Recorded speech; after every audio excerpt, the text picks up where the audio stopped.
Presion gjykatës. Kryeministri nuk duhet flasë për një proces gjyqësor. Me sa duket, me një pjesë nuk kemi kuptuar dhe prandaj jam këtu duke nisur me pyetjen e dini kush e ka ankimuar në gjykatën kushtetuese pezullimin e ministres nga një prokuror dhe një gjykatës. E kam ankimuar unë, natyrisht si kryeministër, jo si Edi Rama dhe natyrisht jo për një individ, një ministër që në këtë rast është edhe zëvendës kryeministër, po për parimin. Për parimin e moscënimit të balancës mes pushteteve. Për parimin e mos ndërhyrjes së një pushteti tjetër të pavarur në përbërjen e pushtetit pavarur ekzekutiv. Për parimin e mos marrjes kompetencave të kryeministrit dhe të presidentit nga një prokuror dhe nga një gjykatës.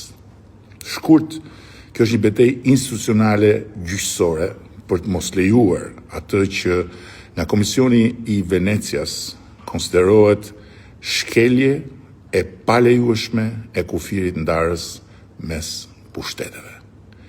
Pra, unë jam palë dhe flas si palë, nuk i bëj presion askujt dhe nuk flas për një proces gjyqësor që zhvillohet diku dhe nuk ka lidhje me rolin tim. Unë flas për publikun për një proces që vendos jo për mua si individ, por për diçka shumë më të madhe, për balancën mes pushteteve të pavarura në Shqipëri, për lirinë kushtetuese të kryeministit të Republikës së Shqipërisë për të vendosur për ekzekutivin dhe për përbërjen e tij, për të drejtën ekskluzive të parlamentit për ta miratuar ose jo përbërjen e një qeverie të propozuar nga kryeministri.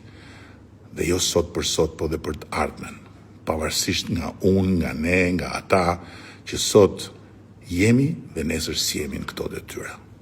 Nëse pezullimi një ministri nga një prokuror dhe një gjykatës sot do të legjitimohej si një drejt e ligjshme e drejtësisë, atëherë shtrirja e krahut gjyqësorit përtej kufirit ndarës me ekzekutimin dhe me vetë jetën politike shqiptare do të krijonte një precedent unikal të rrezikshëm dhe kërcënues, sepse duke i hapur rrugë presioneve politike ndaj qeverisë, destabilizimit institucional dhe manipulimit të ekzekutivit përmes proceseve penale, do të ndodhte diçka që është e panjohur në Europë.